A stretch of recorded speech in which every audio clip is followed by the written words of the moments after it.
મારા મમ્મી એમ કેતા શ્રાવણ મહિનો હાલે એટલે ભોળાનાથના દર્શન કરતા આવી, એટલા માટે તું ઘઉં ભરી આવ્યું, કેમ કે કબૂતરાને શેણ નીરવાની છે, એટલે હું કબૂતરા માટે શેણ ભરવા માંડ્યો.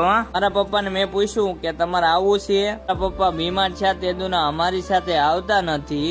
કબૂતરા હાટું શેણ ભરી મારા મમ્મીને આપી દીધી. હાલો તમને પણ ભોળાનાથના દર્શન કરાવવું. એક નાનકડું અમથું હાથીનું મશીન. આપણો તહેવાર ચાલુ થાય, દિશામાની ગણપતિની હાથથી હોય, હાથથી કરવામાં ખૂબ સારું પડે.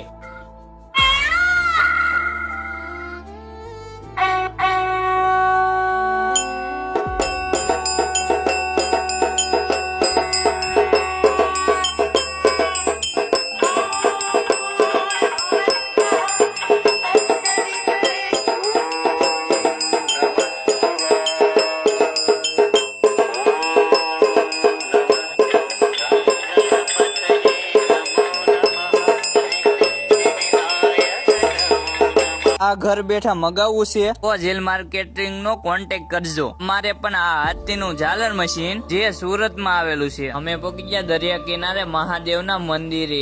શેણ લાવ્યા ઈ નીરવા મળ્યા મારા મમ્મી. પછી મારા મમ્મી મહાદેવના દર્શન કરવા મળ્યા. હું ને મારા શેઠ એક ખાસ વસ્તુ લેવા હતા, એ કાલે વિડીયોમાં કહીશ. એટલો સપોર્ટ મને ઇન્સ્ટાગ્રામ માં કરો, એટલો સપોર્ટ ને આશા હું યુટ્યુબ માં પણ રાખું. વિડીયો તમને કેવો લાગ્યો જરા ફોલો કરીને કોમેન્ટ કરતા જજો ને.